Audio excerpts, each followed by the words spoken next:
Hello, VR teachers, and welcome to this introductory experience into teaching in VR. In this lesson, we are going to talk about not only the environments that you can teach in, but also the instructional strategies that align to each unique environment. But with that being said, as a professional educator, it's important that you know that you have the autonomy and the creativity to deliver instruction in your own way. With that being said, get creative. There is no limits to teaching in VR. Before we dive into the details, let's take a look at a few different locations. You can access different locations through your menu. It is important that you get comfortable in the space before you jump into it with your classroom. With that being said, here are a few considerations. Keep in mind students' perceptions of the space. Over time, you will establish different learning expectations for different learning environments. Think about this like the difference between students entering a library versus students entering a playground. Deep learning happens at both locations, but the expectations and behaviors are different. We want to be mindful of this and set our students up for success.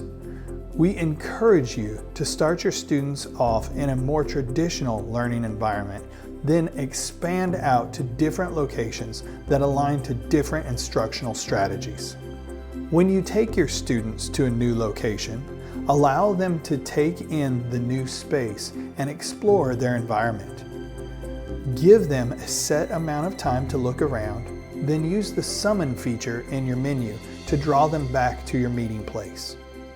Before diving into instruction, allow your students the opportunity to share what they observed about the location. Use these observations as a segue into today's lesson. You can do this by simply pre-positioning IFX objects that are related to the goals of the day. By doing this, your students will have a greater sense of ownership of the learning experience. Before you turn them loose, you need to do 3 quick tasks. Establish the boundaries and working locations, outline the objective for today's lesson, and provide detailed instructions on how to complete their task. Remember, think about the goal of your lesson and the type of activities you will be doing during the VR instruction time. Over time, you will establish norms and expectations for different locations, and your students will transition seamlessly from playground into library. They will be able to capitalize on the benefits of each.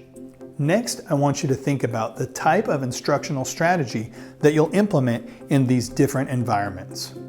We recommend that you use techniques derived from high-leverage teaching practices. This includes hosting classroom discussions, managing and implementing small group work, modeling content and learning behaviors, and then eliciting student thinking. By using these techniques, you will create a student-centered environment that is supportive and conducive to deep learning and really propel your students into these investigations and explorations of the world around them. For more information about these specific techniques, check out the videos under Pedagogical Strategies.